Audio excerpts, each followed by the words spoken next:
Good day to you. Please introduce yourself. Good day, sir. I'm Mercedes Velancio. I'm 26 years old, married from Philippines. I have one son. He is 5 years old. And we have a 5 siblings, 2 brothers and 2 sisters. And I am the youngest. And I am a high school graduate. Okay. Can you tell me your work experience? My work experience is housemaid here in the Philippines.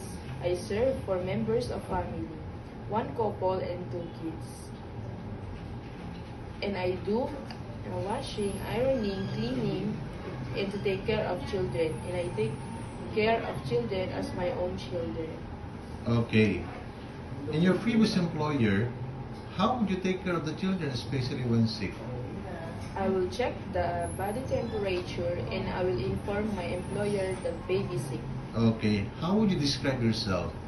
I am hardworking, honest, and responsible. Do you have any tattoo? No, sir. Do you have surgery or serious sickness before? No, sir. Do you have an allergy to certain food? No, sir. Do you smoke and drink alcohol? No, sir. Why do you want to work abroad? I want work abroad for my family's future. Okay. If you get hired, who will take care of your child?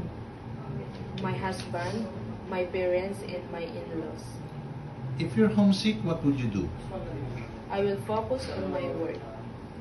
What time do you usually sleep and wake up when you were working? I sleep in 10 p.m. and I wake up in 5 a.m. in the morning. Are you the one who do the cooking and marketing at home? Yes. Sometimes kids are so proactive and they tend to be out of control. How would you control your temper? I will be calm. Okay. Do you accept no day off but to be paid instead by your employer? Yes, sir. When you visited the parents, relatives, and friends of your employer, will you help and do the housework there? Yes, sir. Can you promise not to let ban in Hong Kong? Yes, sir. Are you scared of dogs and cats? No, sir. Are you willing to share room with kids?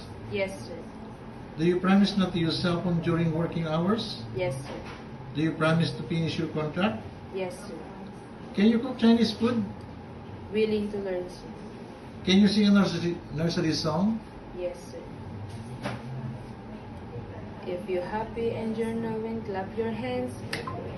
If you're happy and you know, you clap your hands. Clap your hands.